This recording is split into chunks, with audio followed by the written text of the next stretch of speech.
menstruaciones irregulares, acné, crecimiento de vello en cara y otras partes del cuerpo, incremento o pérdida de peso y manchas oscuras en la piel, principalmente alrededor del cuello, son los síntomas que puede provocar el ovario poliquístico, síndrome causado por desequilibrios hormonales.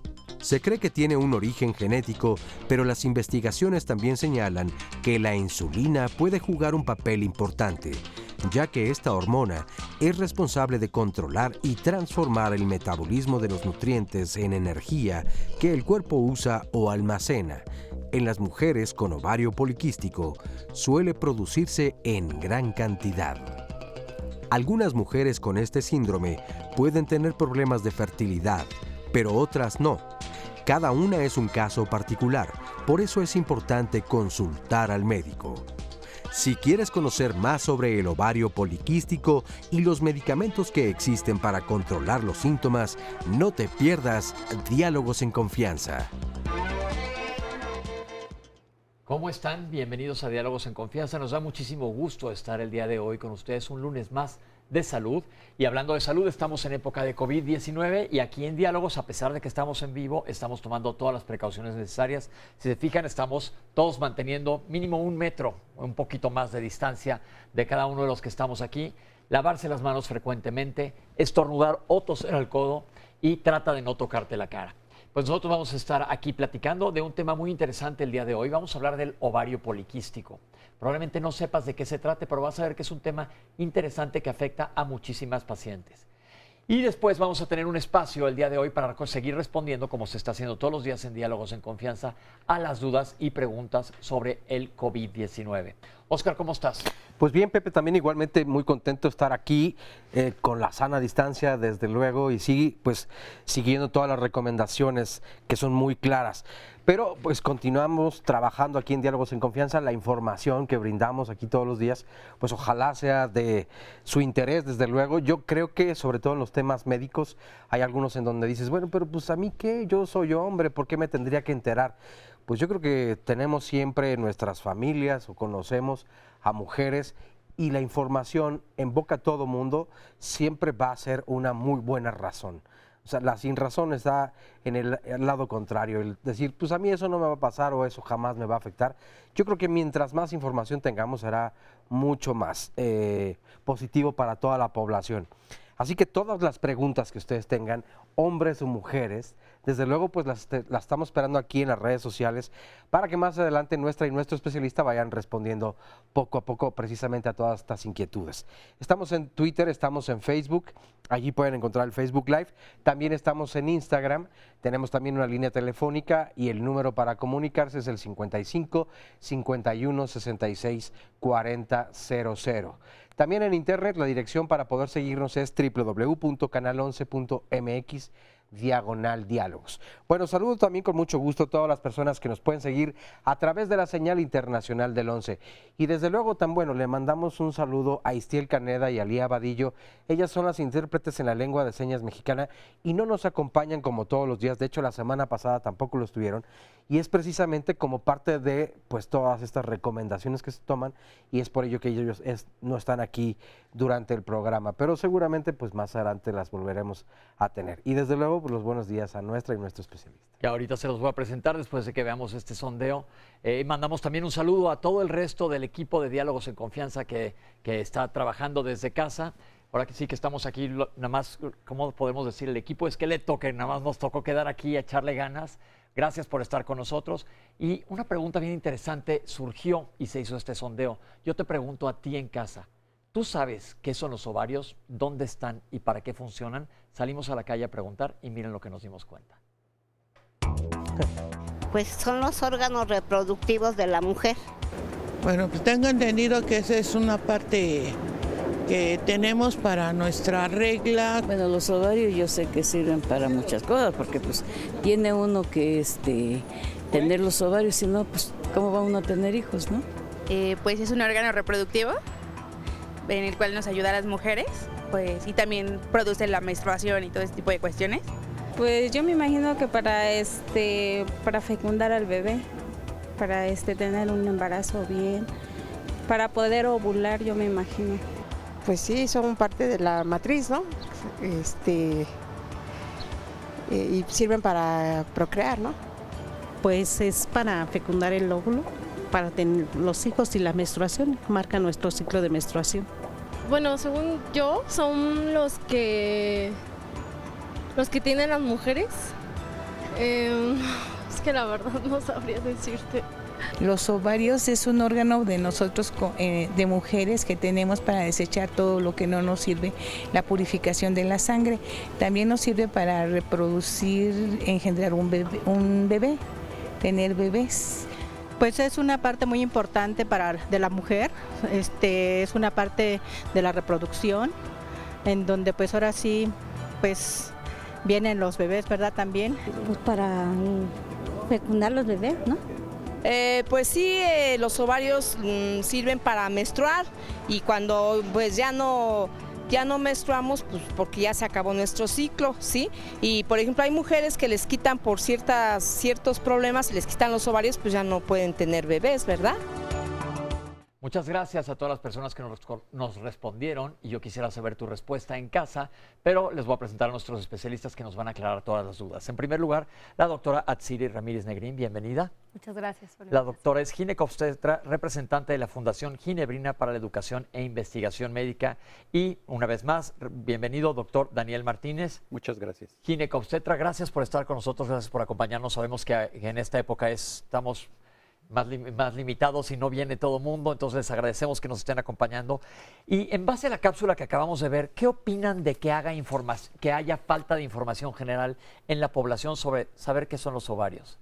Sí, yo creo que este es un problema bastante común que nos encontramos en la consulta y que encontramos pues hasta en familiares, ¿no? En pláticas con tus familiares, que mucha gente no conoce bien su organismo, ¿no? Desde hablar de los ovarios, desde hablar desde el útero, desde hablar de la vagina. Entonces son cuestiones que son importantes abordar desde hacernos esa pregunta. Y nosotros como médicos lo exploramos muchas veces en la consulta, ¿no? Si estoy diciendo ovario, bueno, ¿a qué me estoy refiriendo? Me estoy refiriendo a qué parte del cuerpo, qué es lo que se siente. Ese tipo de cosas son algo que para nosotros son importantes, ¿no? Tener que explorarlo. Creo que es muy frecuente. Ahorita que decíamos, bueno, nos sorprenden estas respuestas. Sí, no, porque es algo muy común que la gente no te entienda a qué te refieres cuando estás hablando de ovarios. Entonces, muchas veces entramos a platicar de algún órgano, probablemente ustedes como ginecólogos en la consulta hablan de los ovarios y la paciente probablemente no sabe ni dónde está ni cómo funciona, porque luego a la hora de unir la palabra ovario con hormonas entramos como en una nebulosa de información donde nos perdemos y no sabemos exactamente qué está pasando. Ustedes se toman su tiempo, ¿cómo hacen para que las pacientes comprendan esto? A veces les ponemos un maniquí, alguna figura para explicarles dónde están los ovarios. Los ovarios son dos glándulas pequeñitas, 2.5, 3 centímetros máximo, que están al lado de los ovarios. Y efectivamente, como vimos el sondeo, muchos a veces desconocemos dar una respuesta para qué son los ovarios. Los ovarios tienen muchas funciones muy complejas. Los ovarios se regulan desde el cerebro, desde la hipófisis, mandan una información a los ovarios producen hormonas, estas hormonas van y actúan sobre la matriz y efectivamente tienen que ver mucho con la fertilidad. Desconocemos a veces mucho la funcionalidad de los ovarios, pero en el caso de las mujeres la mayoría le echan la culpa a los ovarios. Van por una colitis, es que me duele el ovario derecho, doctor. Es que me duelen los ovarios. Es muy común oír eso de que me duelen los ovarios. Y los ovarios realmente para que duelan necesitan tener un tumor muy grande para que efectivamente le dé dolor. Pero hagan de cuenta que del 100% de las mujeres que dicen que me duelen los ovarios, a lo mejor un 2%, 2 de cada 100, van a tener efectivamente un problema de ovario. Ok, pues tenemos una cápsula que nos explica la anatomía y la fisiología, es decir, la función de los ovarios. Vamos a verla.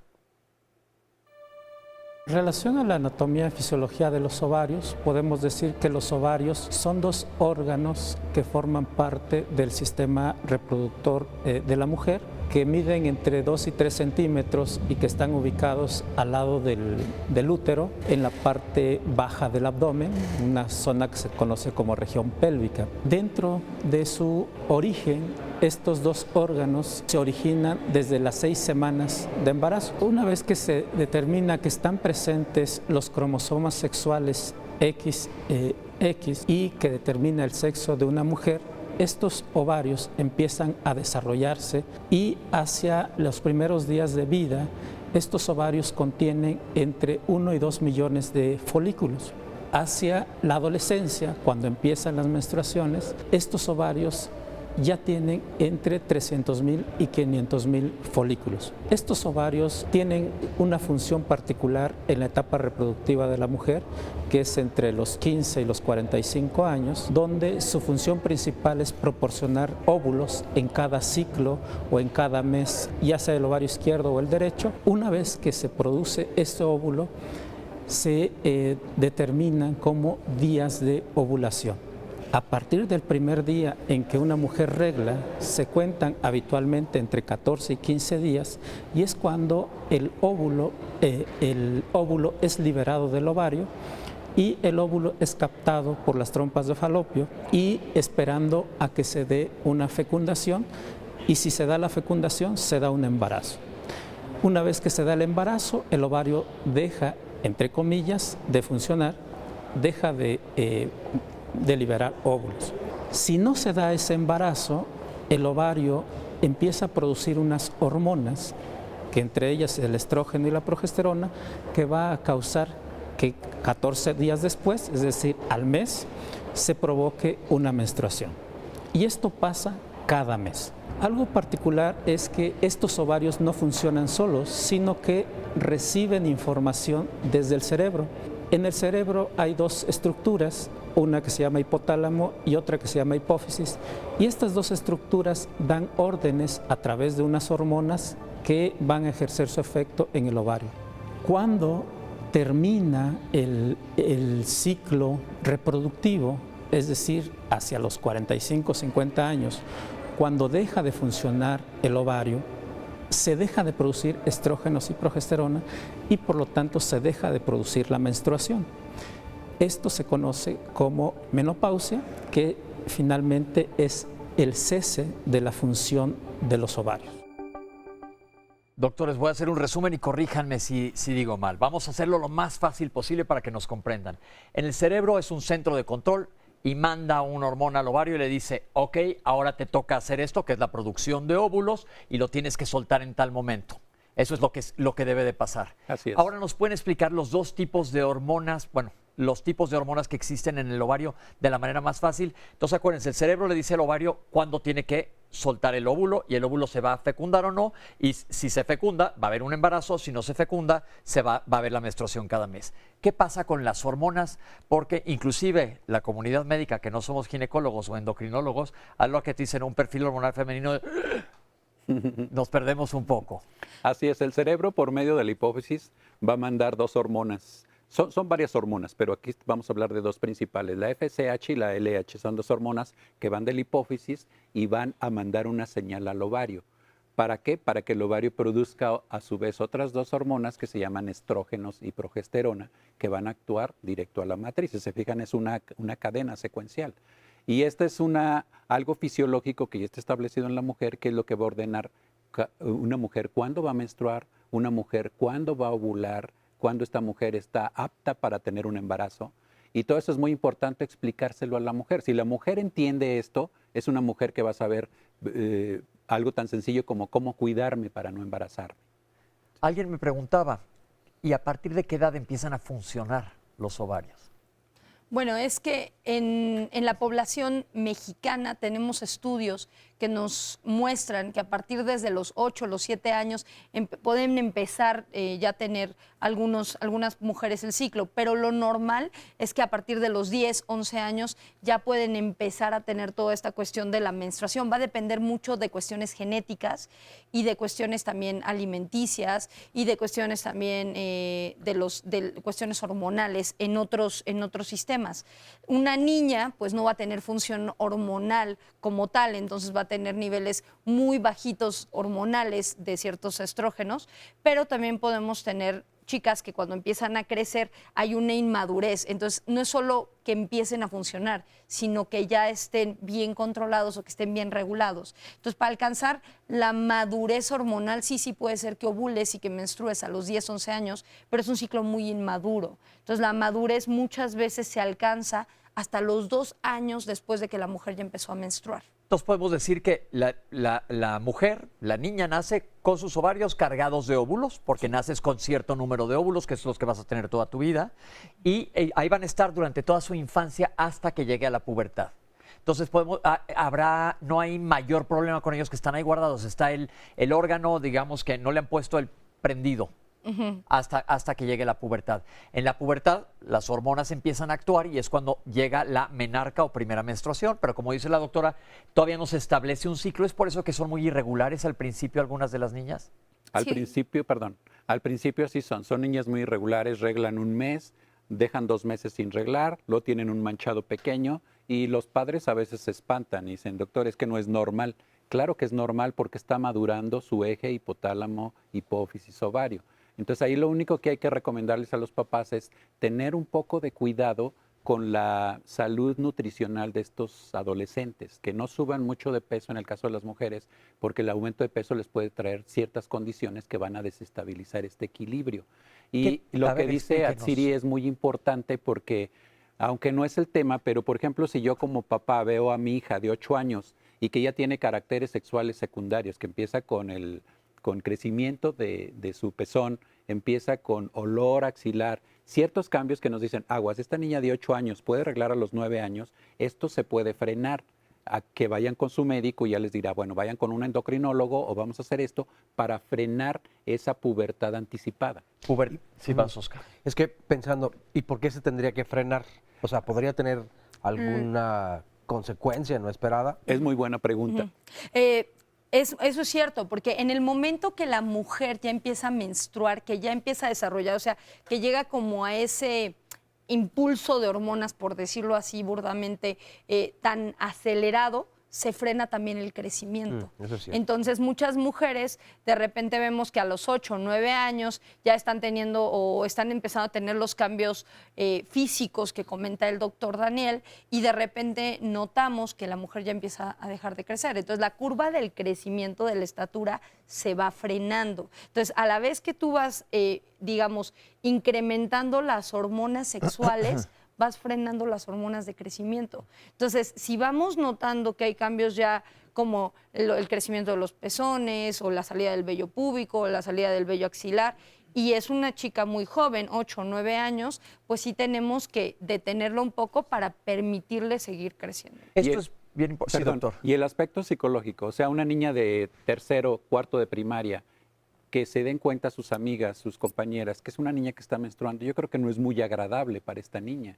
Y los padres ahora llegan con nosotros como ginecólogos cuando ya tienen el problema, cuando dice, esta niña ya arregló, ¿qué puedo hacer?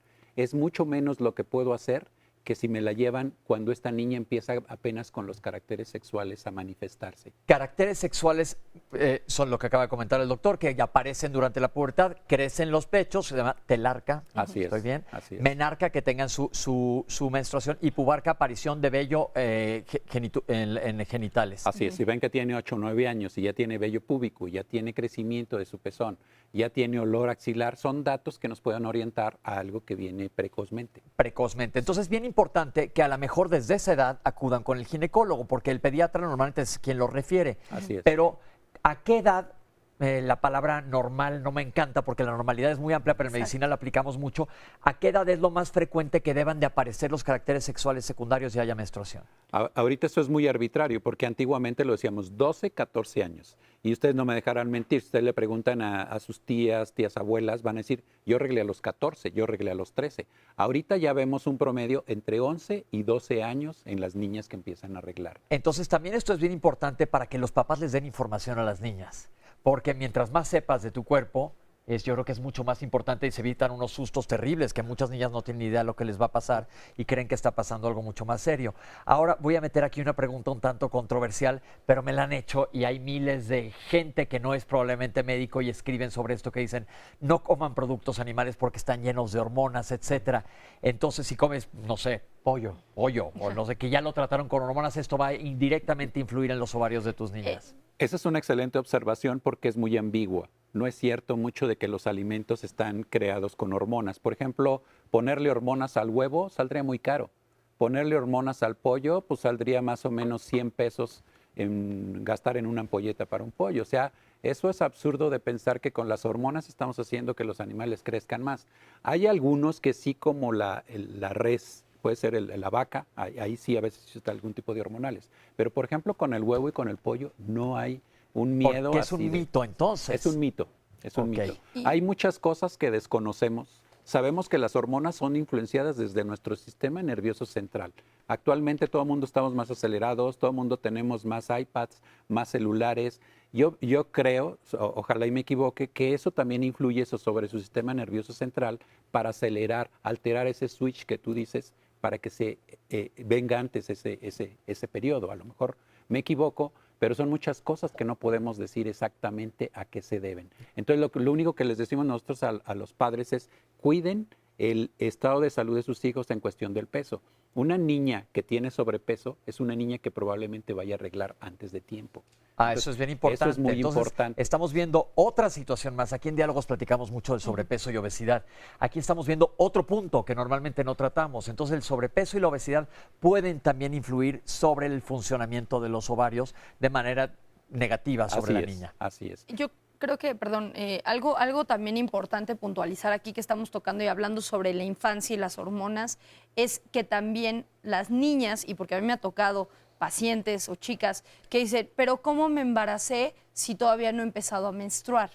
Entonces, algo muy importante es entender que la mujer en este momento en donde está empezando que su salida de los pechos, el vello púbico, ya está empezando a tener aumento de hormonas. Entonces hay que, pues ahora sí que tener un poco de cuidado con lo de la fertilidad y la niñez. Eso, digo, no es el tema del día de hoy, pero es un tema el cual siempre vamos a recalcar. La fertilidad quiere decir que estas niñas cuando empiezan con esto es muy factible que ya sean fértiles. Entonces, aunque todavía no hayan reglado, probablemente ya estén fértiles. Y se han hecho programas aquí de embarazo y adolescencia, que es justamente lo que no queremos. Entonces yo creo que el arma más poderosa que tenemos contra muchas situaciones de salud es la información.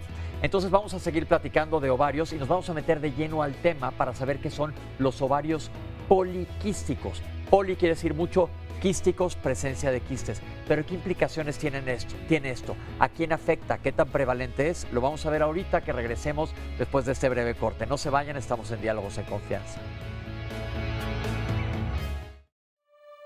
El síndrome de ovario poliquístico tiene una prevalencia aproximada del 10% en las mujeres en edad fértil. Esta prevalencia puede ser menor dependiendo de la población específica que se vea, desde un 4% hasta un 30-40%.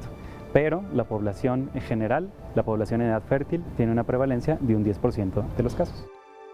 En el Instituto Nacional de Perinatología vemos aquellas pacientes que tienen infertilidad asociada al síndrome de ovario poliquístico y esa prevalencia general del 10% de la población en mujeres infértiles puede ir hasta un 30-40%. En el Instituto Nacional de Perinatología, la prevalencia del síndrome de ovario poliquístico es alrededor de un 30%, y esto es debido a que nosotros vemos aquellas mujeres que tienen este síndrome asociado a infertilidad. El rango de edad que se presenta, este síndrome, el síndrome de ovario poliquístico, básicamente es en mujeres en edad fértil. Sin embargo, podemos diagnosticar este síndrome desde la adolescencia hasta la menopausia. Pero básicamente aquellas mujeres que están buscando el embarazo, que están en edad fértiles, son las que están más proclives a este síndrome. ¿Las cifras son equiparables en todo el país o está infradiagnosticado? Habrá lugares, como platicábamos o ahorita como comentaba el doctor Daniel, va a depender también un poco de la cuestión alimenticia y todos estos hábitos, ¿no? Entonces habrá zonas en donde hay más obesidad y entonces va a haber más ovario poliquístico. Entonces sí es importante entender que sí hay ciertos factores protectores y ciertos factores que lo favorecen, ¿no? ¿Qué son? Pues, por ejemplo, factores de riesgo podrían ser la alimentación, la obesidad, el sobrepeso, cuestiones genéticas. Si mi mamá tuvo, si toda mi familia tiene este problema, pues obviamente yo voy a tener mayor riesgo o mayor tendencia. Y obviamente los factores protectores son la alimentación, los hábitos y la cuestión de que no exista en nuestra familia. Se maneja mucho esto también de la genética, de que si es que la genética ya me dio como mujer, que yo tuviera ovario poliquístico. Sin embargo, yo creo que un 10% o menos de esos casos son genéticos y los vemos principalmente en mujeres que ni son obesas, y tienen un buen estado de salud y todo, pero tienen ovario poliquístico. Eso ahí podremos hablar del aspecto genético, que a veces esas mujeres son las que son un poquito más complicadas cuando hacemos procedimientos de reproducción asistida. Pero más del 90% de las mujeres que tienen este problema es estilo de vida. O sea, como yo tenga mi estilo de vida, es lo que las enfermedades que voy a tener en determinado momento. Es decir, de 10 personas que tengan ovario poliquístico, una va a ser genética. Probablemente una vaya a ser genética, sí. Ok, y las demás tienen que ver con el estilo de vida, que es lo que acabamos de mencionar. Así es. Ahora sí vamos a ver qué es el ovario poliquístico para explicar con este video. Para poder explicar qué es un ovario poliquístico, tenemos que partir del hecho de que los ovarios en edad reproductiva van a generar pequeños quistes. Finalmente, la función del ovario es liberar un óvulo en el día de la ovulación. Para que esto ocurra, el ovario recibe órdenes de una estructura que se llama hipófisis en el cerebro a través de dos hormonas que se llaman LH y FSH para que se desarrollen folículos que contiene el ovario desde el nacimiento y que miden menos de 1 milímetro, hasta alcanzar los 20 a 24 milímetros, y una vez alcanzando este tamaño se rompen y se da la ovulación. Sin embargo, el folículo que se rompe y que es el que da la ovulación no es el único que se desarrolla. A la par se desarrollan entre 10 y 30 folículos en el ovario, lo que hace que en alguna etapa del ciclo menstrual los ovarios tengan un aspecto que se conoce como poliquístico, porque tienen folículos que miden entre 2 y 10 milímetros. Una vez que el folículo dominante que se va a ovular alcanza o rebasa los 10 milímetros, la mayoría de los demás folículos se absorben, es decir, se desaparecen, y solo queda un folículo dominante que es el que se rompe y da la ovulación. En muchas pacientes, el 60 a 70%, sobre todo de mujeres en la adolescencia, entre los 11 y 19 años, puede tener ovarios de aspecto poliquístico. Y esto puede estar o no asociado al síndrome de ovarios poliquísticos. Por lo tanto, la mujer en la edad reproductiva va a tener, en general, muchos quistes en los ovarios. Esto llega a causar mucha confusión, porque en algunas pacientes estos quistes producen alteraciones, sobre todo en la menstruación. Cuando nosotros decimos que este ovario de aspecto poliquístico se asocia o es parte de un síndrome de ovario poliquísticos, cuando se agregan otras sintomatologías, y dentro de ellos el principal son retrasos en la menstruación. Cuando las menstruaciones son cada 2 meses, cada 3 meses, cada 45 días, podemos decir que este ovario de aspecto poliquístico está causando alguna enfermedad. Cuando estos quistes se observan, pero no producen alteraciones en la menstruación ni alteraciones en la ovulación, podemos decir que es una forma normal de los ovarios. Me parece súper interesante lo que acaba de decir el doctor, porque muchas mujeres tienen quistes en los ovarios, pero no es lo mismo que el síndrome de ovario poliquístico. Si pudieran ser bien puntuales para que no creemos confusión. Sí, aquí lo que hay que hablar es tener cuidado con el sobrediagnóstico. Muchas mujeres llegan con su ultrasonido y me dijeron que tengo quistes en los ovarios. Si yo comprendo bien cómo es toda la fisiología del ovario, pues voy a poder explicarle mejor a mi paciente. Una paciente, si por ejemplo le hacen un ultrasonido en un día 14, va a ser cierta imagen. Si se lo hacen en los primeros días de su menstruación, va a tener otra imagen. Si el radiólogo no sabe lo que es un síndrome de poliquistosis ovárica o el técnico radiólogo no lo sabe, pues le va a poner un diagnóstico de poliquistosis ovárica. Aquí es muy importante la interpretación que su médico le dé. Por eso es que recomendamos que las mujeres, cuando se hagan un ultrasonido, sea en la primera semana de su periodo menstrual, siempre para estar, digamos, en orden. No, porque va a haber diferencias si yo lo hago en un día 5, si lo hago en un día 20, si lo hago en un día 14, hay diferencias.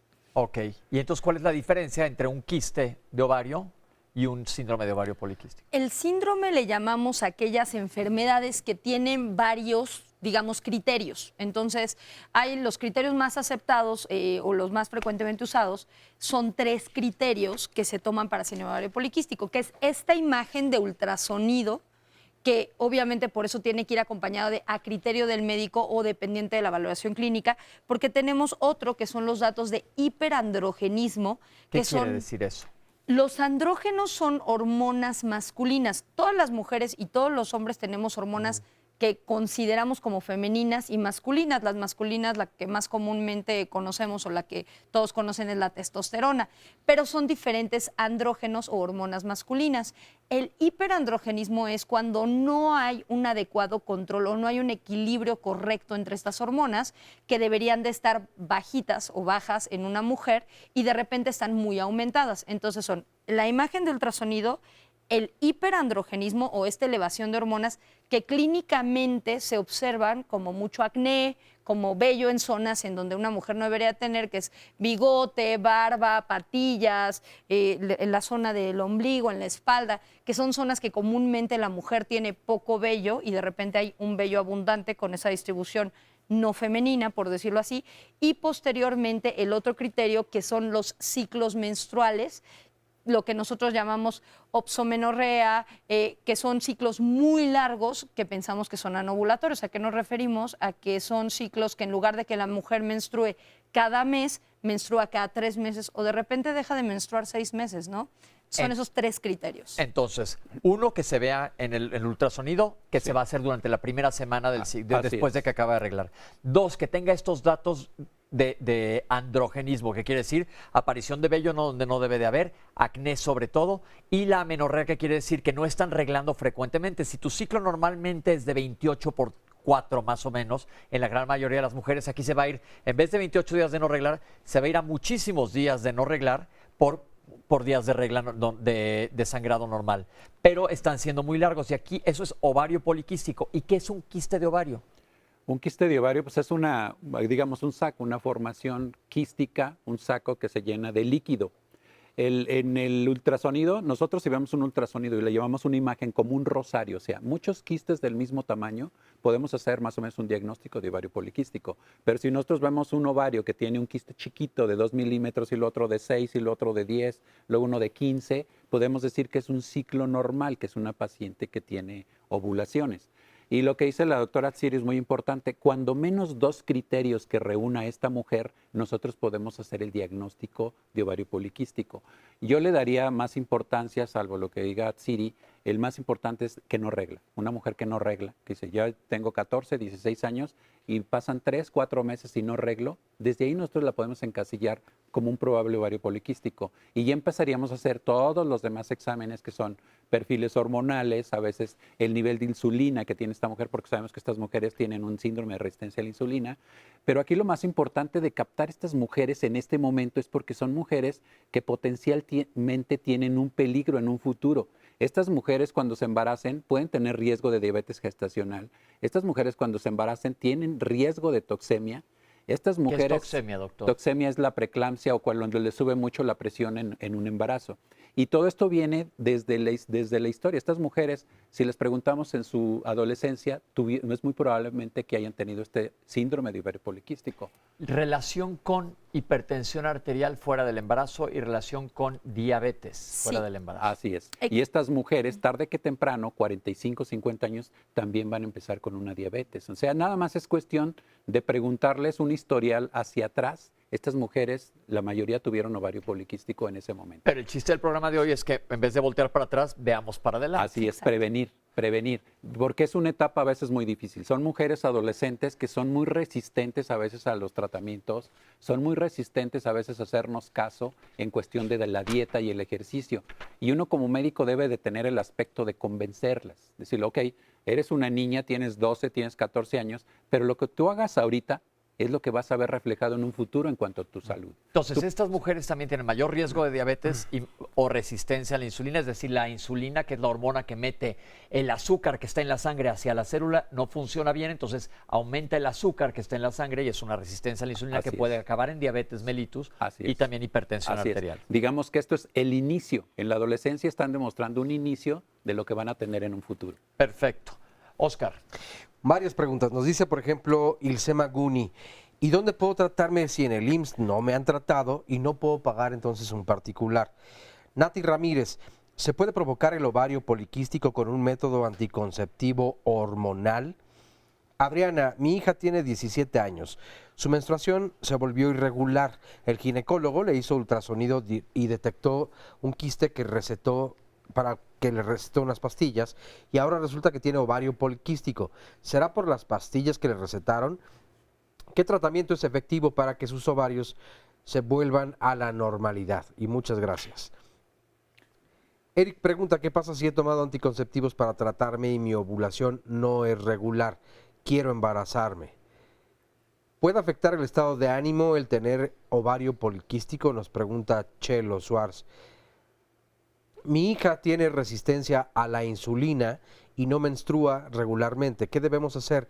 Porque le dicen que baje de peso, pero le cuesta mucho trabajo hacerlo. Felicidades por el programa. ¿Y qué me dicen de las que tienen matriz en forma de corazón y no pueden quedar embarazadas? ¿Algo tiene que ver con los óvulos, con los ovarios? Pueden comentar el efecto, nos pide Sofía Villarreal, de las glándulas suprarrenales en los ovarios. Por otro lado, María de Jesús, yo desde los 17 años tuve muchos problemas con la menstruación. Al final me dijo el doctor que tenía quistes, según me operaron y no tenía nada. Entonces, pues no entiendo qué fue lo que ocurrió. Mi hija mayor es irregular, nos dice Luna. A veces es un mes, si no 2 y así. Además, a veces le salen coágulos y le salen muchos barros. ¿Podría tratarse entonces de síndrome de ovario poliquístico? Justo hoy estaba investigando lo del ovario poliquístico, nos comparte Montserrat Figueroa. Fui a hacerme un ultrasonido y me dijeron que mi ovario izquierdo tiene quistes pequeños. Yo tenía el dispositivo Mirena y el 5 de febrero me lo retiraron. Por 3 años no tuve mi periodo, hasta el 27 de febrero tuve otra vez sangrado. Ahora he esperado mi periodo y no llega.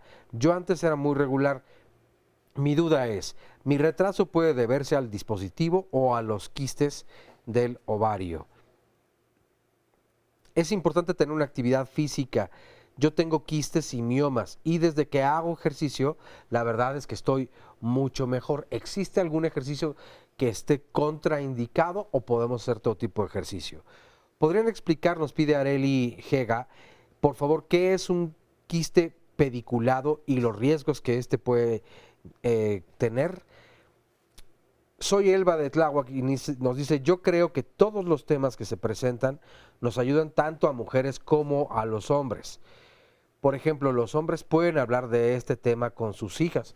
Pues yo creo que no solamente podemos, debemos, es decir, o sea, tendremos que estar compartiendo precisamente todo esto, porque ya decían también, emocionalmente puede tener algunas afectaciones. Si mi hija de 8 o 9 años en la escuela recibe un cierto tipo de bullying precisamente por esta situación, ¿dónde está papá, no? Acompañando precisamente a sus hijas. Entonces, y no solamente en esta parte emocional, en todo, en conocimiento y en apoyo y qué hacemos. Visitar también al doctor, estar muy presentes, yo creo que es lo mejor que se puede hacer.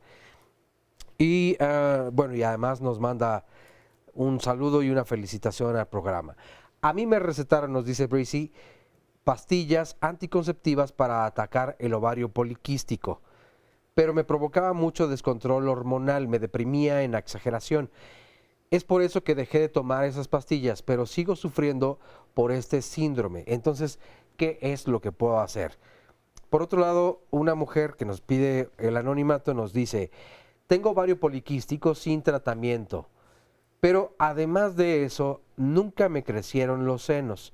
Y no soy exagerada, solo maduró el pezón. Eso nunca lo traté por pena. ¿Cómo puedo tratar eso? Es decir, ¿a dónde acudo? ¿A qué se debe? También almacené grasa en el monte de Venus.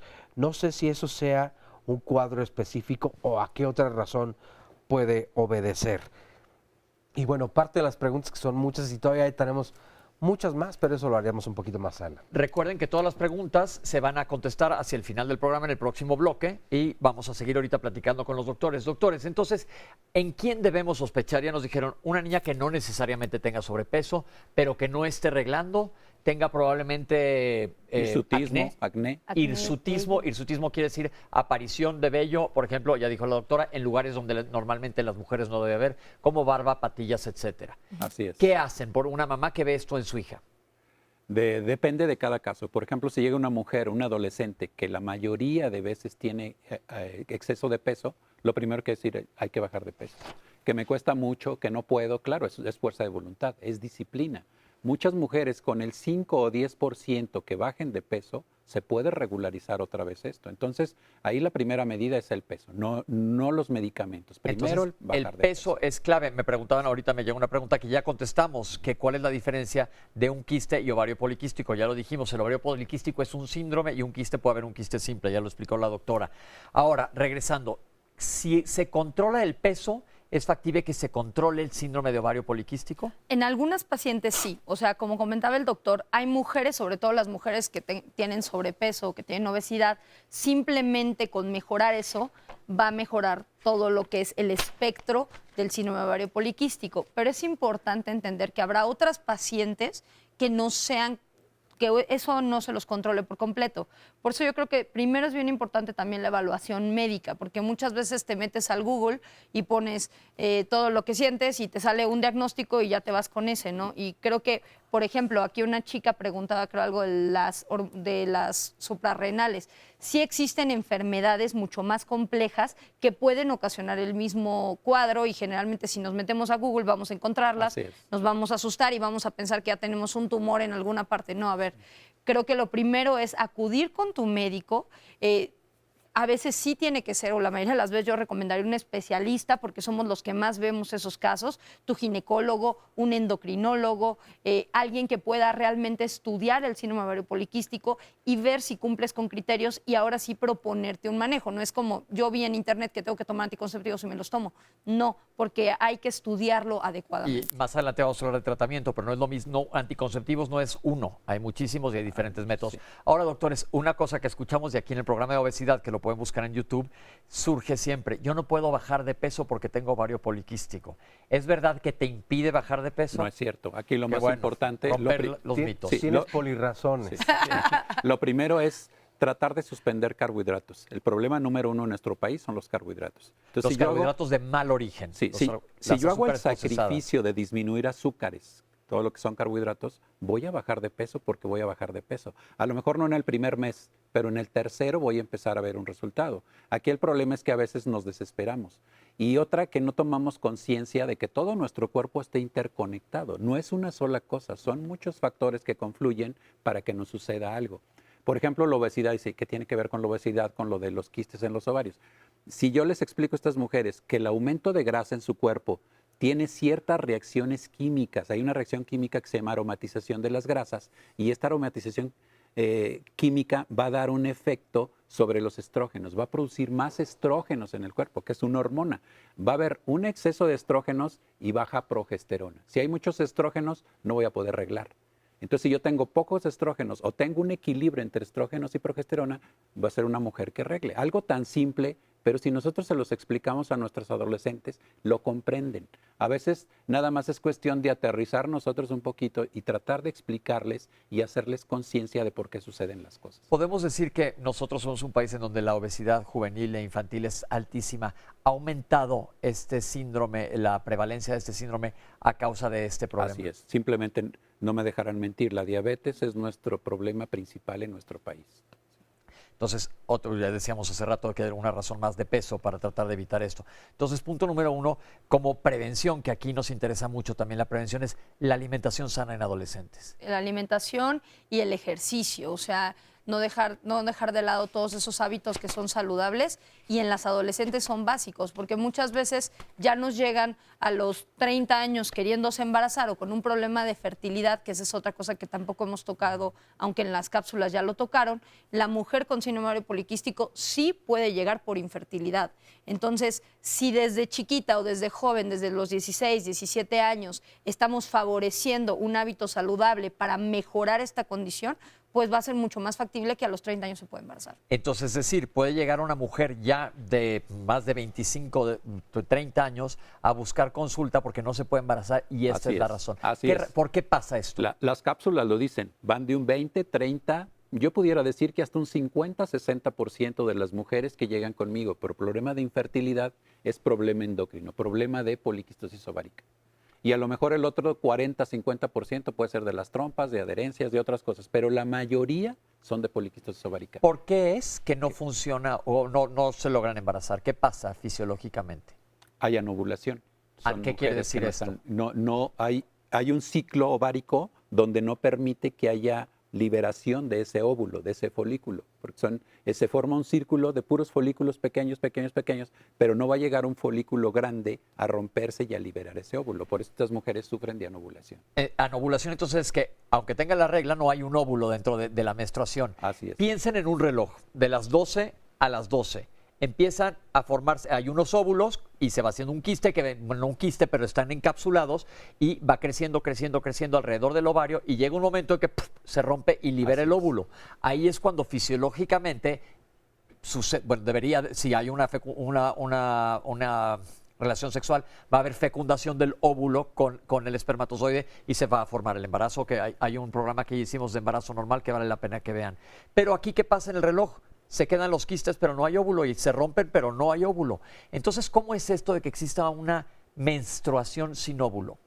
Lo que pasa es que la menstruación tiene varios factores hormonales, como platicábamos, pero lo que es un hecho es, como comentábamos también, puede haber menstruaciones muy irregulares. Entonces son menstruaciones cada 3, cada 6 meses, cada 2 meses. O sea, no es la que es cada mes como debería de ser.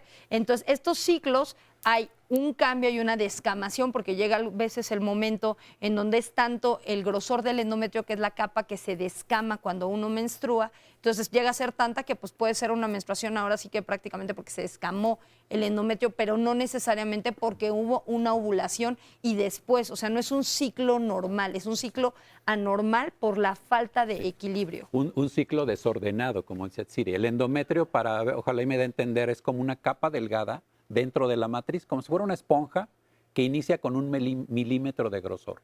Y va, conforme pasan los días de su ciclo, va creciendo, creciendo, creciendo hasta que llega más o menos al 1,5 centímetros y se descama. Esto es un ciclo normal.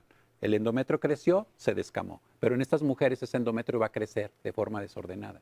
Puede llegar a 2 centímetros, puede llegar más y no regla. Normalmente debe de reglar porque es un ciclo fisiológico normal.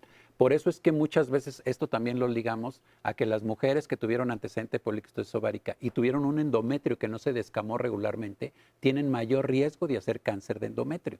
El cáncer de endometrio ahora lo vemos con más frecuencia que antes. Ok, bueno, para aclararles nada más, el endometrio es la capa interior del útero. Acuérdense que los ovarios están afuera del útero, pero la menstruación está conformada por este endometrio que empieza a crecer la pared. Hagan de cuenta que va creciendo la pared de la matriz y llega el día que toca sangrar, se quitan las capas de hasta arriba, que es lo que sucede cada mes, y ahí se acompaña de un óvulo. Eso es lo normal.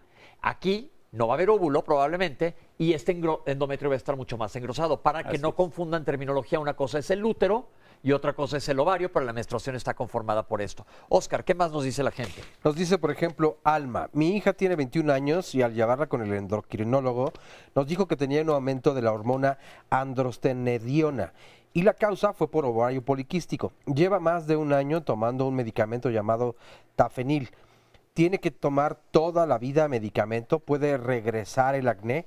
¿Cómo puede evitar que le aumente la hormona? Merly nos dice, a cualquier edad puede aparecer el ovario poliquístico.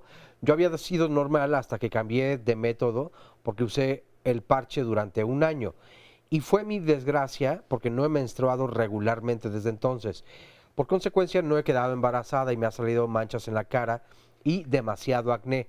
Tengo 1 año, 6 meses con este problema y en el IMSS solo me han dicho que espere a que me convierta en una persona regular, pero pues, ¿cómo llegar ante algo así? A mí me detectaron eso y me pusieron un implante en el brazo, nos comparte Vanessa, para que se regulara mi cuerpo. ¿Es un buen método para controlar mis ciclos menstruales y mi problema de quiste o no es así y tengo que acudir a otra opción? Quisiera saber si es necesario tomar hormonas, nos pregunta Pari, cuando te los extraen. Hace 5 años me hicieron un retiro de matriz y ovarios. ¿Cuál es la edad mínima en la que se puede presentar en una mujer? ¿Podría ser desde los 12 años? Nos pregunta Cam. Saludos desde la India, nos dice Jimenita Jena. ¿Qué pasa con la menstruación cuando te colocas el implante? ¿A dónde se va? Yo tengo síndrome de ovario poliquístico. La alimentación más saludable es especial. Las verduras y el ejercicio me han ayudado muchísimo. Y la verdad es que lo que tiene gran impacto es el estrés. Pausa y volvemos. Los signos y síntomas del ovario poliquístico los podemos dividir en signos, que son lo que podemos ver de la paciente. Esos signos van a ser, por ejemplo, lugares del cabello que se encuentran con alopecia, es decir, o que se encuentran sin cabello. No es tan frecuente. Es frecuente encontrar acné, es frecuente encontrar hirsutismo. El hirsutismo lo consideramos como el aumento de vello en las áreas donde habitualmente le crece al varón, o sea, en las áreas andrógeno dependientes. Un 50-60% de las pacientes con ovario poliquístico cursan con obesidad, entonces es frecuente encontrarlas con sobrepeso u obesidad. Y otro signo, si es que cursan con resistencia a la insulina, es encontrarles a nivel del cuello una hiperpigmentación y un aumento en la consistencia de la piel que se llama acantosis nigricans. Esos serían los signos. Los síntomas habitualmente son irregularidades menstruales. Las pacientes con ovario poliquístico se quejan de irregularidades menstruales o bien de ausencia de menstruación durante más de 3 meses.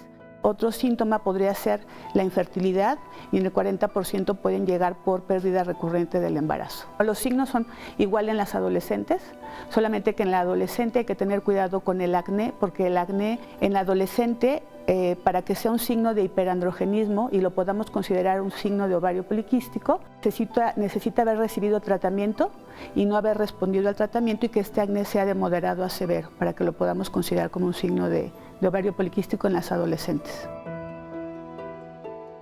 Doctores, yo creo que quedan bastante claros los datos que ustedes ya nos habían comentado y se reafirman ahora con la cápsula. ¿Se asocia más a, por ejemplo, accidentes vasculares cerebrales, a infartos de miocardio, personas que tienen este síndrome por el síndrome per se o porque tienen obesidad o porque tienen resistencia a la insulina y eventualmente diabetes?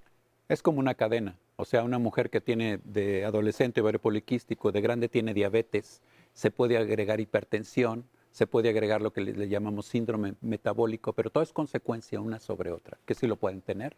Que esto es bien importante, porque si estamos viendo efectos a largo plazo, no quiere decir directamente que el ovario poliquístico te lo cause, pero como dice el doctor, una se va pasando la estafeta, así de una a la que sigue, a la que sigue, a la que sigue, entonces aumenta la prevalencia de morbi-mortalidad. Esto, cuando ustedes hablan con las pacientes que son jóvenes, porque los jóvenes, iba a decir no queremos, pero pues ya no puedo decir eso, normalmente no les gusta oír todo esto.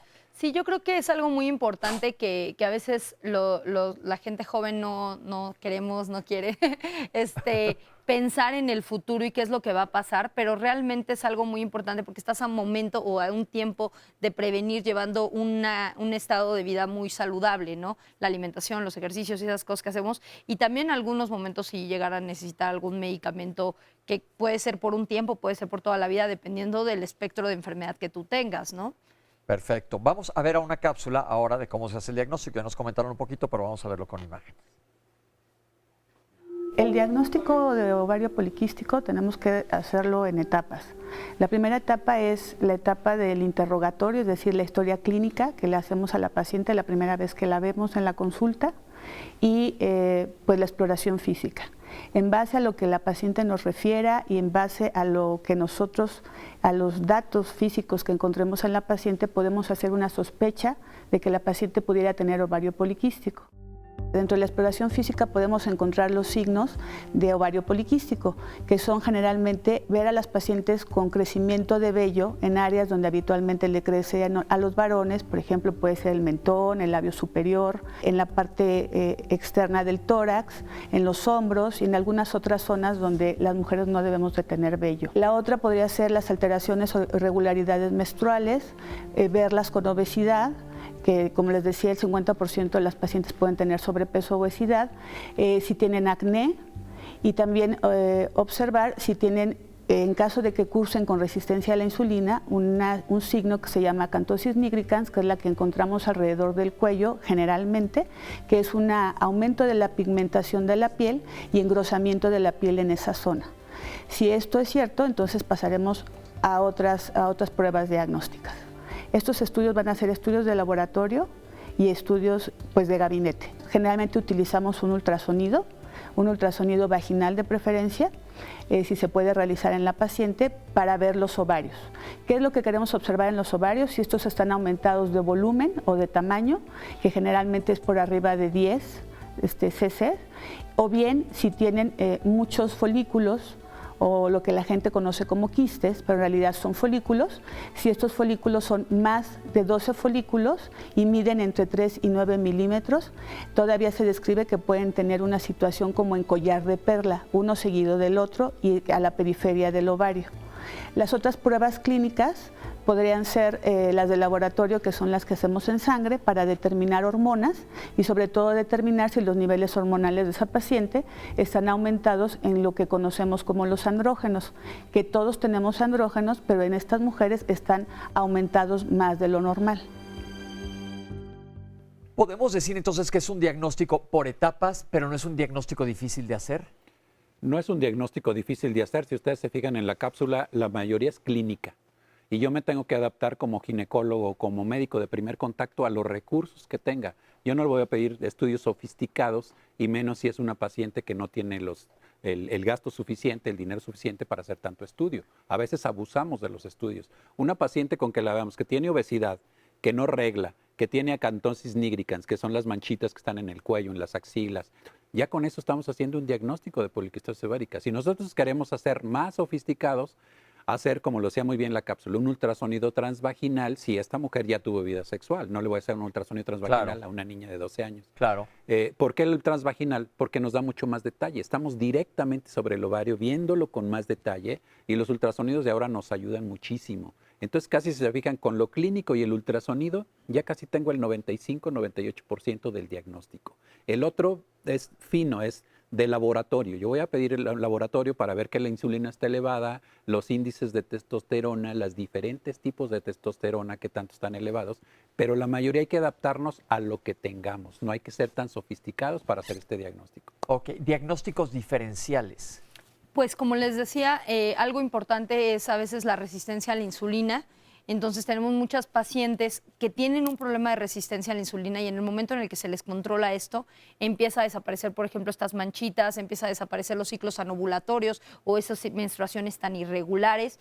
Y existen algunos casos también de algunos tumores en algunas zonas suprarrenales o algunas alteraciones también hormonales en otros casos. Por ejemplo, hay pacientes que tienen un problema de tiroides y entonces casi no menstruan porque está mal controlada la tiroides. Pero en la mayoría de los casos lo que nosotros vemos es la cuestión del sobrepeso u obesidad. Yo creo que eso es como un diagnóstico muy importante, que una vez que controlas esto, puedes controlar todas las hormonas o todo el perfil hormonal. Ya si los estudios más específicos o más sofisticados se reservan para las pacientes que no, digamos que no reaccionaron a estos cambios que hacemos inicialmente. Perfecto. Entonces hay que seguir un protocolo para estudiar a estas pacientes, se da tratamiento, si no funciona se investigará más, pero estamos hablando de lo más común.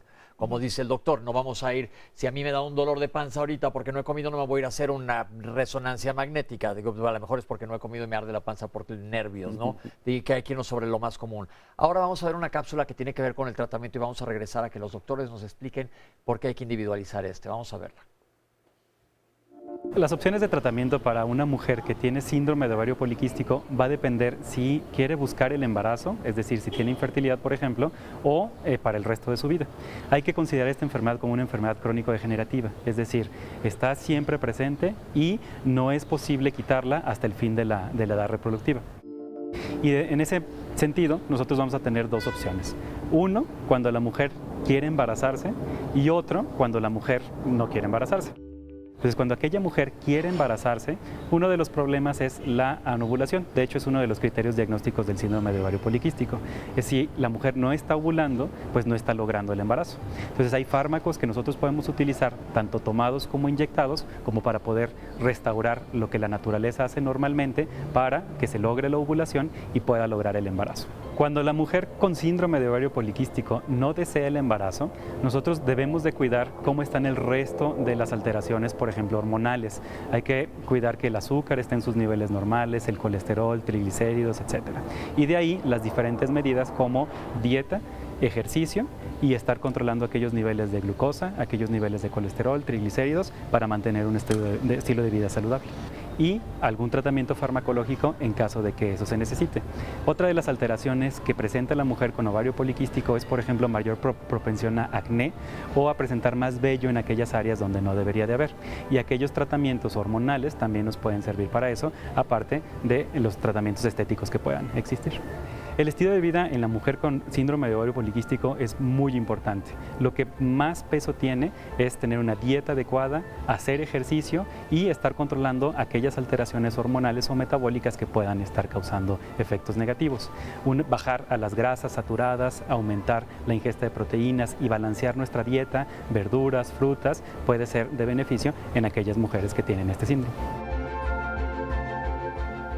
Me gusta mucho la base del tratamiento, que partimos todos de hacer ejercicio y diabetes, pero luego porque hay que individualizar. Y un punto más, que también es preocupante a veces, las jóvenes dicen, tómate estos anticonceptivos, y decía yo ya que existen una gran variedad. Cada paciente es diferente, entonces vamos a tratar individualmente a cada paciente cómo se sienta. A veces usamos anticonceptivos, no siempre, pero a veces le damos un anticonceptivo. Pasan 2 meses y la mujer dice, me mareo mucho, me duele la cabeza, no me siento a gusto, mi estado de ánimo cambió. Bueno, tenemos una gama amplia para variarle. Podemos quitar ese anticonceptivo, podemos dar otro que tenga más progestágeno que estrógeno, podemos dar un implante, podemos dar parches. Hay una variedad muy grande, pero cada paciente va a ser diferente, como lo decía muy bien la cápsula, de acuerdo a sus necesidades, de acuerdo a su necesidad de reproducción, de acuerdo a su necesidad, si dice yo quiero cuidarme de no embarazarme, pero cada mujer va a ser muy diferente. Yo creo que algo muy importante es por qué viene la paciente, como comentaba. No es lo mismo la paciente que viene porque se quiere embarazar y tiene síndrome de ovario poliquístico a la paciente que se quiere proteger o al adolescente. Por ejemplo, hay chicas que están apenas empezando a menstruar y tienen ciclos irregulares. Como decíamos, bueno, ahí nada más tenemos que esperar unos 2 años a que se madure. Y también algo muy importante es recordar que los anticonceptivos toman al menos 3 meses para que nuestro cuerpo se acostumbre a ellos. Entonces, a veces algo muy importante es que si yo llevo 1 mes o 2 meses con los parches, quizás no me caen bien, bueno, pues hay que esperarnos un poquito para ver si ya se empieza a regularizar a partir del 3er mes. Y esas decisiones las tiene que tomar el médico, porque si es el que le funciona a mi amiga, no necesariamente es el que me funciona a mí. Hay gente que tiene mucho acné y que necesita un anticonceptivo que tenga más antiandrógenos o, digamos, alguna progesterona que inhiba las hormonas masculinas, por decirlo así. Entonces, y eso nada más lo sabe el médico tratante, eso es bien importante que lo sepan ustedes, porque por eso no es recomendable ni damos consultas en televisión, porque como dicen los doctores, es como ir al sastre, te tienen que hacer un traje a tu medida. Ahora, tratamiento de resistencia a la insulina. Tratamiento de resistencia a la insulina. Generalmente son mujeres que les decimos, lo primero es la dieta y el ejercicio. Y cuando tienen ya una resistencia a la insulina demostrada, podemos ayudarles con metformina. La metformina nos ayuda mucho a que podamos vencer un poquito ese problema. Ojo con este medicamento, no lo puedes tomar tú nada más así, porque te puede dar una hipoglicemia que sea mucho más grave, con daño al sistema nervioso central, si no estás vigilado. Así es. Porque, como dice el doctor, no volvemos a lo mismo, tratar específicamente, empezar por lo básico y se va escalando el tratamiento. Doctores, vamos a empezar a contestar preguntas, que hay muchísimas y Oscar tiene más. ¿En dónde me puedo tratar? Están apareciendo en redes todos los lugares en donde te puedes tratar. ¿Los anticonceptivos mismos pueden provocar este síndrome? Al contrario, o sea, lo que les comentábamos, más bien el anticonceptivo es el que trata de regular los ciclos menstruales y mantener un control y un equilibrio entre las hormonas que tenemos. Entonces, al revés. Alguien nos habló que tiene una chica de 17 años que tenía un quiste, le dieron tratamiento y luego le dijeron que era ovario poliquístico. Entonces, probablemente era ovario poliquístico desde el principio, ¿no? Así es. No es que se lo haya causado el A veces tratamiento. nosotros vemos muchas pacientes que llegan referidas por dermatólogos. Los dermatólogos le tratan su problema de acné, pero a veces tratan de que combinemos nosotros un tratamiento con anticonceptivos, porque son mujeres que dicen, empecé con el anticonceptivo y el acné mejoró sustancialmente. Perfecto. Yo tomé muchos anticonceptivos y me quiero embarazar, ¿se podrá? Claro, se supone que los anticonceptivos realmente el efecto es mientras los tomes, tanto así que a veces las chicas que lo olvidan 1 o 2 días se embarazan, ¿no? Entonces, realmente el anticonceptivo no crea infertilidad. Y a propósito de eso mismo también, hay algunos métodos anticonceptivos o pastillas anticonceptivas que si tú abusas en un tiempo de tomarlas, pueden perder su eficacia o tendrán alguna consecuencia en el cuerpo. Un anticonceptivo nosotros lo recomendamos, puede ser hasta 5 o 10 años sin ningún problema, de acuerdo a la necesidad de la mujer. Hay mujeres que dicen, yo ahorita estoy estudiando, estoy trabajando y no quiero embarazarme dentro de 5 años, 7 años. Pueden tomar un anticonceptivo. ¿Cuál? El que les llegue mejor a la medida de cada mujer.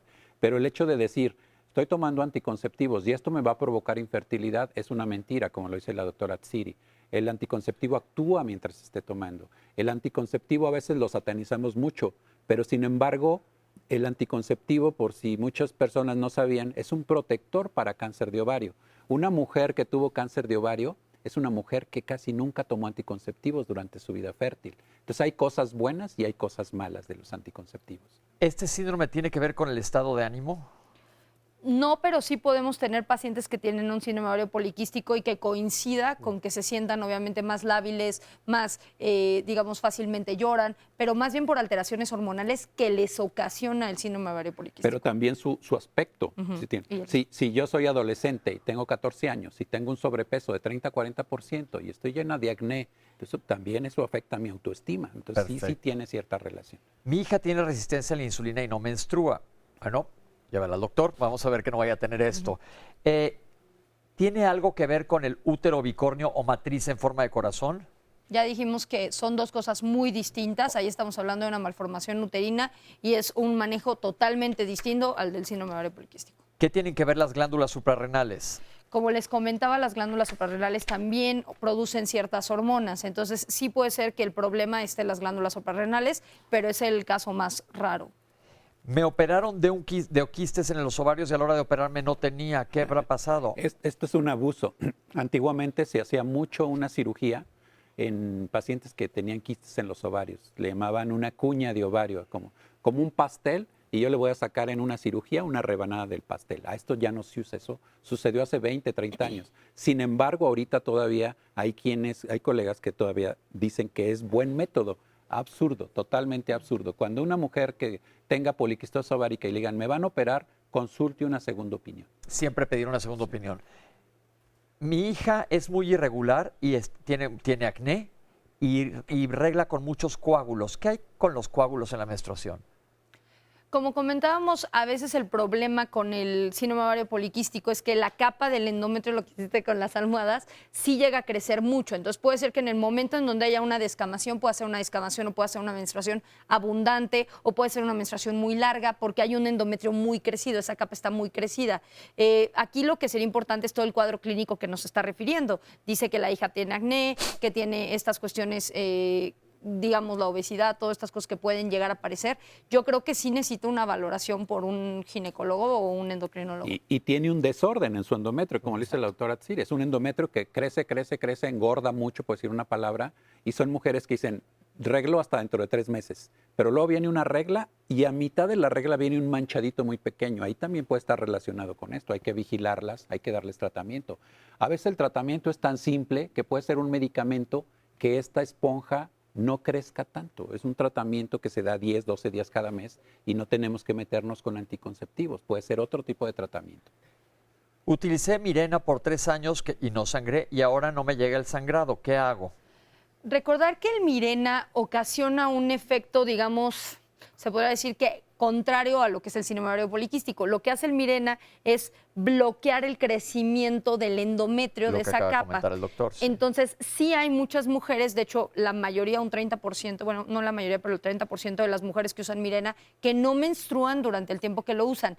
Y para volver a regularizar, sí les toma bastante tiempo, a veces 6 meses, hay gente que hasta 1 año. Pero aquí la cosa es que estén de la mano de su ginecólogo, Exactamente. en contacto, Sí. porque esto es importantísimo. Sí. Y también depende, perdón, de la edad. Si esta mujer tenía 50 años y tenía un desajuste hormonal cuando le pusieron el Mirena y le duró 3 años y luego se lo retiraron, puede ser que ya la regla ya se haya ido también. Exacto. Todo esa depende es de la otra edad de cosa. cada mujer. ¿Existe algún ejercicio que esté contraindicado con este síndrome? Ninguno, más bien al contrario, hay que hacer ejercicio, eso es lo más importante. Lo más recomendable son los ejercicios aeróbicos, pero eso no quiere decir que no pueda la paciente hacer algún otro tipo de ejercicio de resistencia. Y no hay pretexto de que el gym está muy caro y que no me lo abren a tiempo, que no tengo tiempo de está hacerlo. cerrado ahorita. Caminar es sencillo. Yo salgo a un parque, camino 30 minutos, muevo brazos, piernas. No necesitan un ejercicio de otro tipo más que caminar. ¿Qué es un quiste pediculado? Quiste pediculado, imagínense como una uva. Está el ovario, que sabemos que mide 2 a 3 centímetros, y sale como una uva. Pedículo es el tallo, el tallito que sostiene ese quiste. Yo me deprimí por tomar anticonceptivos y los dejé, ¿y ahora qué hago? Pues sí sería importante una valoración con el médico. Como decíamos, no todos los anticonceptivos son iguales, entonces algo que sería importante es ver si existe alguna otra posibilidad, si es que la paciente no quiere embarazarse, o buscar otro tipo de tratamiento, porque hay otros tratamientos para ovario poliquístico. Y yo creo que aquí hay una parte bien importante, el doctor lo dijo hace ratito, somos un todo, no nada más eres un ovario. Entonces, la depresión puede tener otras causas. Sí, coméntalo con tu ginecólogo, porque a lo mejor requieres algún tratamiento de apoyo que no sea necesariamente ginecológico y que tengas una depresión endógena, una depresión mayor. Eso también es factible y también se puede tratar. Hicimos ya un programa que lo puedes buscar en YouTube. Estoy sin tratamiento, pero ella, que fue la que quiso ser anónima, nunca me crecieron los senos, solo se desarrolló el pezón, no nos dice cuántos años tiene, y almacené grasa encima del monte de Venus.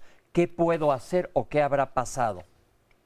Es difícil dar una opinión sin revisarla, sin saber sus antecedentes hormonales. Aquí valdría la pena que la revise su médico y que le haga un diagnóstico de por qué no le creció su glándula mamaria, pero es muy arriesgado y muy aventurado. Decirlo así nada más sí, sin saber. sí. Entonces es bien importante que te vea el médico, pero ella podría tener solución, digamos, plástica. Claro que sí, claro Entonces, que sí. puedes buscar una solución con cirugía plástica si quieres aumentar el tamaño de tus glándulas mamarias, y eso no hay una contraindicación ginecológica. Así es. Exactamente. Pero sí es bien importante que sepas qué fue el origen de esto. Entonces, chécalo con tu doctor. Seguimos. Salí muy elevada en androstendiona. Ya me dieron tratamiento, pero no sé si lo voy a tener que tomar toda la vida. Como comentábamos, la androstenediona es una de esas hormonas sexuales masculinas que yo decía, y esas tienen que estar en ciertos parámetros en la mujer. Cuando se eleva de más, a veces sí necesitamos. El tratamiento, pues sí, a veces es muy largo los tratamientos, porque en el momento en el que lo quitamos, vuelve a subir, y yo no sé qué consecuencias clínicas está teniendo en esa paciente. Muchas veces tienen mucho vello facial o mucho acné, se lo quitas, le vuelve a salir el vello facial, o vuelve a tener ciclos irregulares. Entonces, sí es algo que tienen que comentar definitivamente con su médico. Como lo decía la cápsula, esto se controla, no se cura, no se trata al 100%, se controla. ¿Cómo voy a poner yo de mi parte? Con mi peso, tratando de bajar de peso. Si esta mujer tiene androstenediona alta es porque también tiene un nivel de insulina alto, un síndrome de resistencia a la insulina, que esto también le produjo que subieran las hormonas sexuales masculinas. Entonces, todo va acompañado, todo lleva una secuencia. ¿Puede aparecer a cualquier edad y tiene que ver con tratamientos para embarazarme? Pues puede aparecer desde la adolescencia, y los tratamientos que utilizan para embarazarse no tienen ninguna relación con el ovario poliquístico. Al contrario, se está tratando de ayudar a esta paciente. Me pusieron un implante en el brazo. ¿Esto funciona? Pues es que si estamos hablando de anticoncepción, pues sí funciona el implante para anticoncepción, pero el implante no funciona para regular los ciclos. Eso es algo muy importante, porque mucha gente dice, me pusieron el implante para que menstrue cada mes. No, para eso no sirve. Sirve para proteger, para anticonceptivo, proteger de embarazo. Pero las mujeres con implante existe hasta un 30% que van a tener ciclos irregulares y largos. ¿Eso es motivo para quitarme el implante? No. Otra pregunta que me han hecho, por ejemplo, sobre el implante, tocando el tema, es que si yo tengo el implante, ¿a dónde se va la menstruación? Lo que pasa es que no crece esa capita de endometrio porque las hormonas que tiene el implante hacen lo mismo que el Mirena, hacen lo mismo que este tipo de dispositivo con hormonas que aplana el endometrio. Entonces no es que la sangre se quede ahí y se echa a perder, no, para nada. Esa sangre no se produce porque el endometrio, la capita, se queda muy delgadita, entonces realmente no menstruamos o tenemos menstruaciones muy ligeras o manchados pues Mínimos. frecuentes, mínimos, y pues sí sirve para anticoncepción. Aquí hay una pregunta bien interesante, que dicen, si me quitan los ovarios independientemente de la edad, ¿debo de tomar hormonas? Absurdo, o sea, no se pueden quitar los ovarios a petición o por deseo de quitarme los ovarios. Si es una mujer que ya llegó a la menopausia y por alguna circunstancia se va a operar de retiro de su matriz, se pueden retirar los ovarios porque se supone que esos ovarios ya no tienen la función que tenían antes. Pero una mujer de 30 años decir, me quiero quitar los ovarios por gusto o por el miedo de que me va a dar cáncer de ovario, pues es el equivalente a que yo vaya ahorita a urgencias y diga, quítenme la vesícula, porque yo no sé si en 3 años puede tener un problema de vesícula o un problema de apéndice. Eso sería una sobreexageración. Pero personas que por alguna razón médica les han quitado ovarios. Por alguna razón médica hay que dar un sustituto hormonal, obviamente, Siempre. sí. ¿Otra? No siempre, depende de cada caso, depende de la edad. Y de la edad depende también la es bien importante. Y otra cosa, a muchas personas les hacen una les quitan nada más un ovario. ¿Qué pasa con el otro ovario? El otro ovario sigue funcionando. Entonces, realmente el tratamiento hormonal de reemplazo, como le llamamos, porque ahí ya no es el anticonceptivo, ahí más bien son hormonas para proteger otras funciones que tienen las hormonas en otros lados. Entonces, ahí el otro ovario empieza a hacer, continúa sus funciones. Entonces, si solo me quitan uno, pues no necesitas por qué tomar terapia hormonal. Porque la gente piensa mucho eso, que es como cuando los riñones. Cuando te quitan un riñón, el otro riñón va a compensar y va a hacer la función de ese riñón, nada más que hay que cuidarlo mucho, lo mismo con el ovario. Si te quitan un ovario, no necesariamente tienes que tomar otros medicamentos porque el ovario que tienes te va a estar protegiendo. Yo creo que es un tema bien interesante y existen muchísimas aristas y comentarios, pero yo creo que el punto más clave de aquí, primero es sospecharlo, y otro, lo que ya he dicho varias veces a lo largo del programa, tienen que estar cerca de su ginecólogo, porque la comunicación es básica. ¿Qué tan frecuente llegan personas a su consulta con ideas que son totalmente erróneas? Con ideas que han leído en internet, que un bloguero les comentó. Es muy frecuente, y más cuando se mete uno a foros que no tienen ningún sustento. Si yo como paciente quiero entrar a saber poliquistosis ovárica, pues me meto a la página de la Asociación Mexicana de Ginecología y Obstetricia, a una página de FDA, a una página de un colegio europeo de ginecología y voy a tener más interacción. De hecho, a los médicos nos encanta la interacción, porque si una persona interactúa con nosotros va a ser más disciplinada con su tratamiento. Si uno como médico a la antigua le dice, te tomas esto porque yo soy el médico y te lo tienes que tomar, pues no funcionan las cosas. Y cuando hay interacción a nosotros nos encanta porque sabemos muy bien interactuar con ellas y concientizarlas para que su tratamiento no lo dejen a mí. Me encanta lo que acaba de decir del doctor, entonces ya sabemos que el internet es una maravilla, pero también a veces puede ser una pesadilla. Entonces, mientras más información tenga el paciente, nos parece a los médicos sensacionales, pero que la información sea una información fidedigna. Siempre le digo a todo mundo, busca de dónde viene tu fuente. Ráscale como si fuéramos investigadores. Hay que hacerle caso a las páginas oficiales y no nada más a quien escriba lo que quiera. Vamos a hacer un corte y vamos a regresar. Estamos en vivo en Diálogos en Confianza.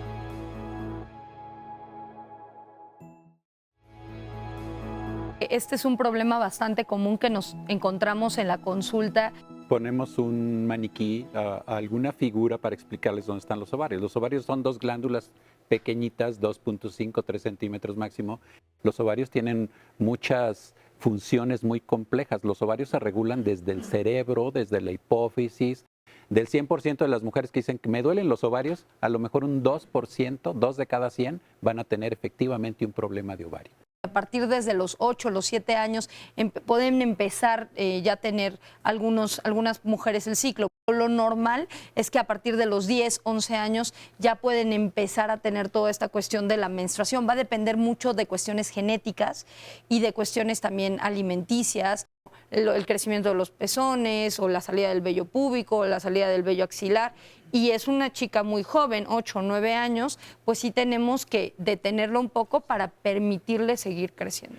Factores de riesgo podrían ser la alimentación, la obesidad, el sobrepeso, cuestiones genéticas. Los factores protectores son la alimentación, los hábitos y la cuestión de que no exista en nuestra familia. Los criterios más aceptados o los más frecuentemente usados son 3 criterios que se toman para síndrome de ovario poliquístico. La imagen de ultrasonido, el hiperandrogenismo o esta elevación de hormonas y posteriormente el otro criterio que son los ciclos menstruales.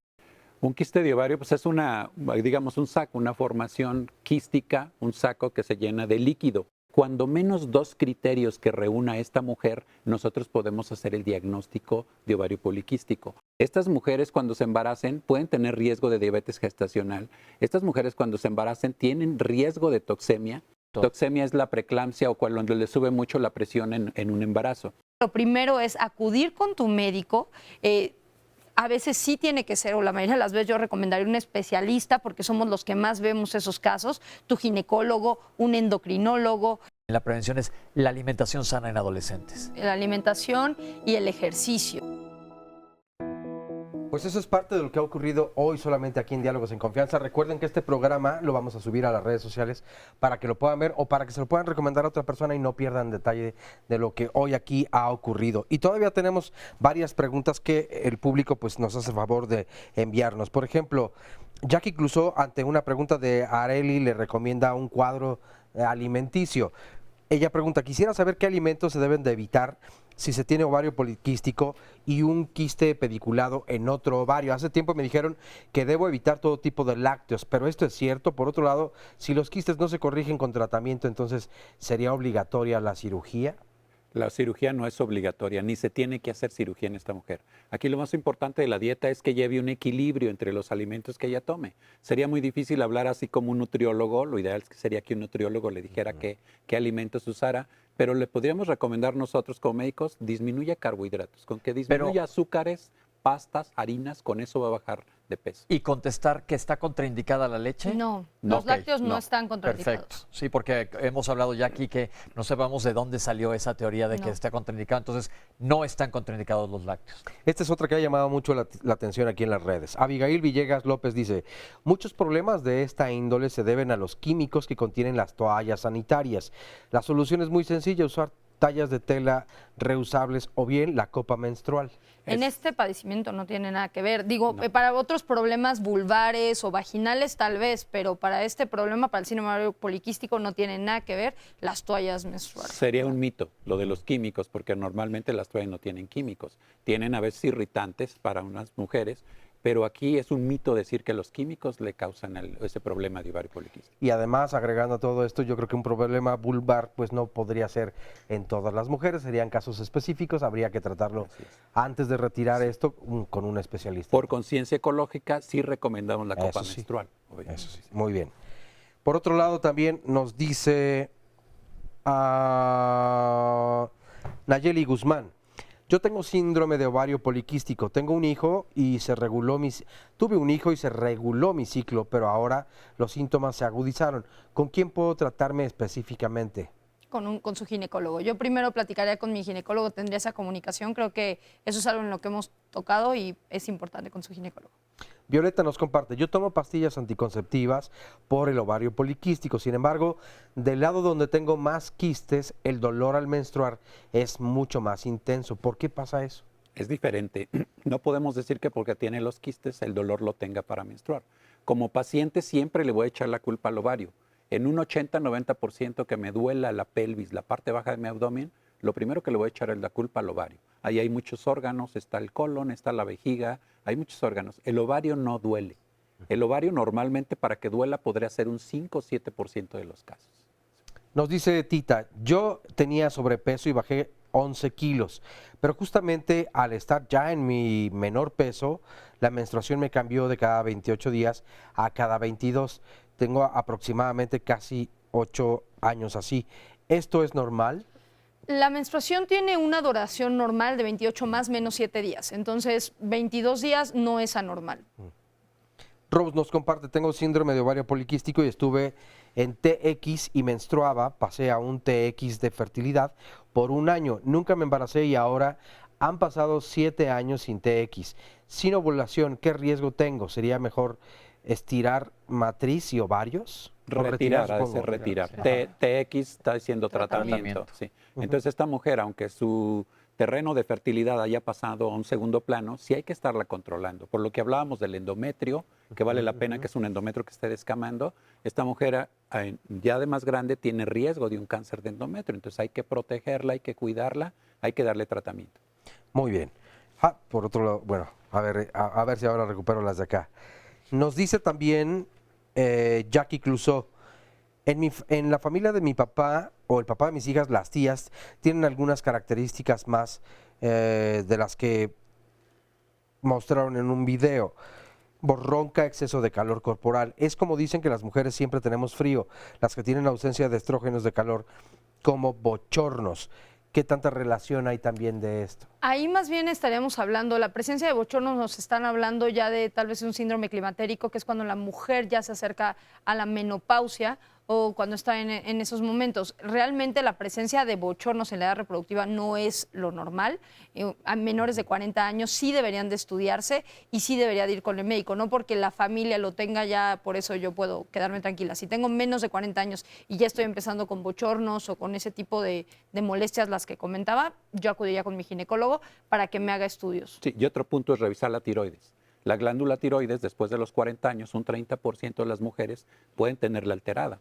¿Cómo nos damos cuenta? A veces por síntomas clínicos, pero muchas veces nada más con un perfil tiroideo nos damos cuenta de estas mujeres que a veces ni siquiera tienen todos los síntomas, pero que tarde que temprano los van a tener. Ok, pues muchísimas gracias. Hoy tenemos, vamos ahorita a cambiar de tema totalmente, pero quiero agradecer a los doctores que nos acompañaron el día de hoy de este tema interesante y mucho más frecuente que normalmente no se habla de él y es bien importante que tengamos la situación clara. Muchísimas gracias, sobre todo por la cantidad de preguntas que nos han contestado y gracias por tomarse el tiempo por estar aquí con nosotros. Y vamos a cambiar totalmente de tema y está con nosotros la doctora Getsamín Gutiérrez Muñoz. Bienvenida, doctora. Gracias, buenos días. La doctora es infectóloga pediatra y directora de la Clínica de Especialidades Churubusco del ISSSTE, que nos va a responder a varias de las preguntas que tenemos al tema que es el tema más caliente ahorita por momento del COVID-19. Doctora, vamos a entrar directamente a las preguntas que nos ha mandado la gente. ¿El coronavirus se contagia por sudor? No, pero cuando se está haciendo ejercicio puede ser que la frecuencia respiratoria incremente y entonces ahí haya más expulsión de secreciones respiratorias y esto puede hacer el contagio, pero no por sudor.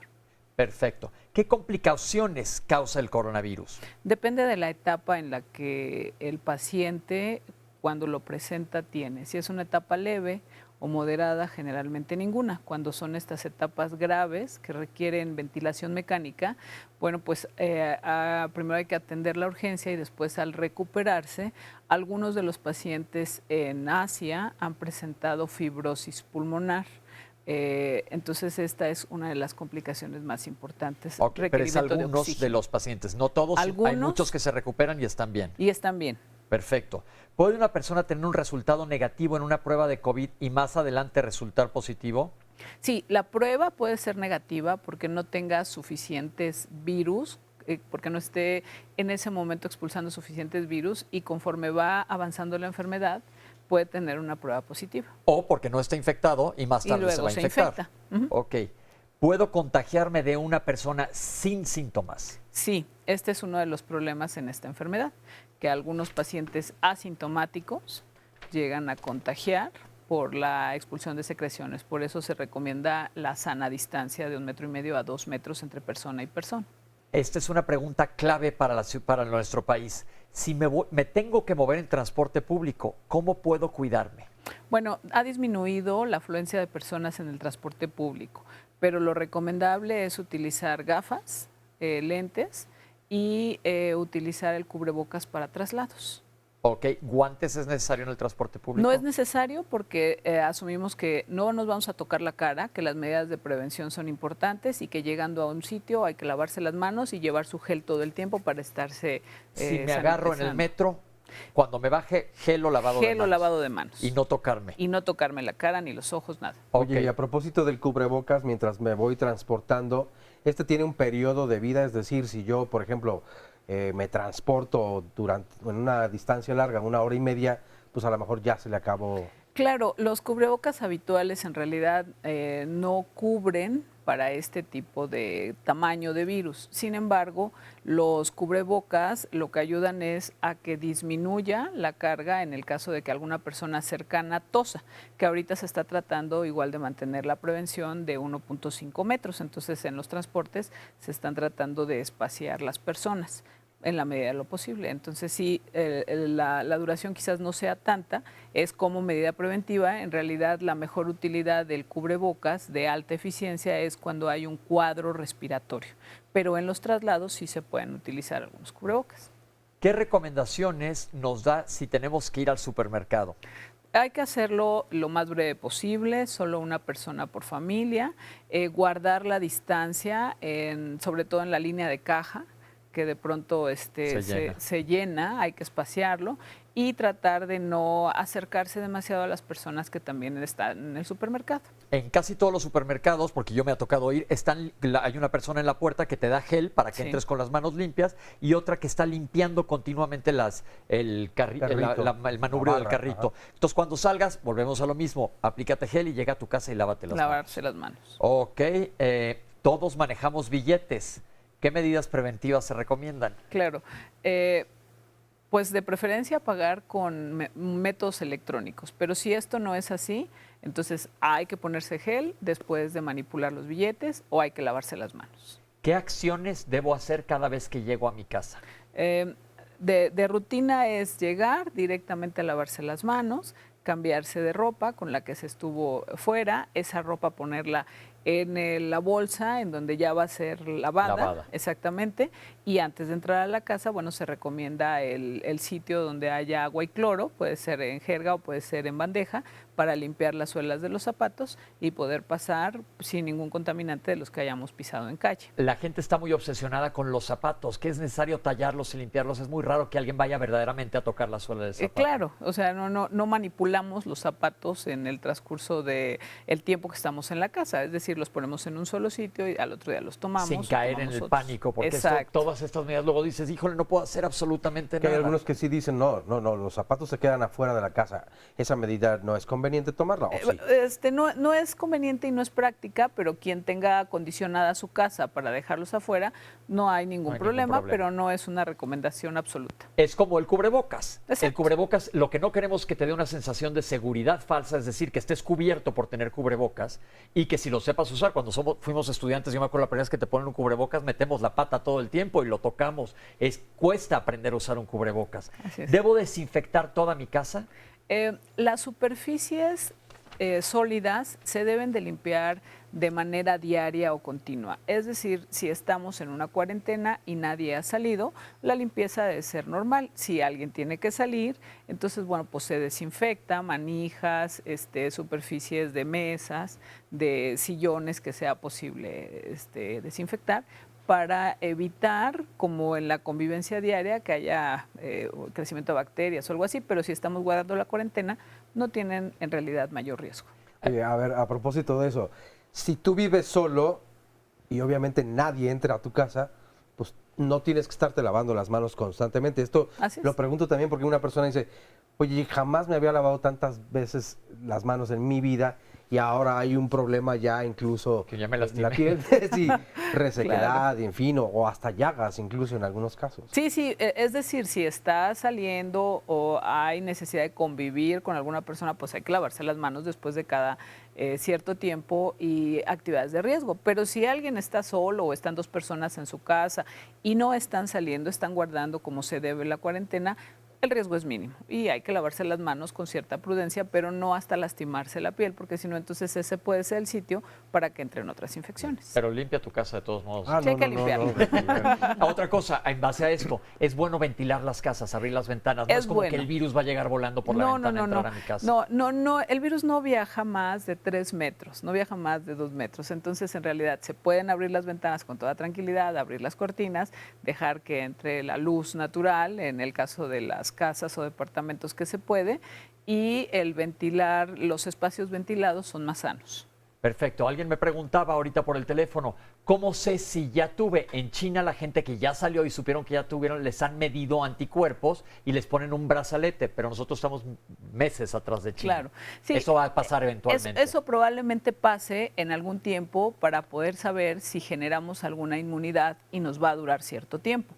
Pero en este momento las pruebas se están priorizando para pacientes graves y para un porcentaje de la población de los casos leves o moderados. Y estas pruebas son para saber si tienes el COVID, no es para saber si ya eres inmune a él. Claro. Eso se van a llamar anticuerpos, como la gente que le hacemos exámenes para hepatitis eventualmente, y de repente te dicen, oye, ¿cuándo tuviste hepatitis? Ah, no, yo no tuve. Y resulta que sí tuviste y ni cuenta te diste. Ojalá ya esta fuera la mayoría de los casos, eventualmente. Seguimos.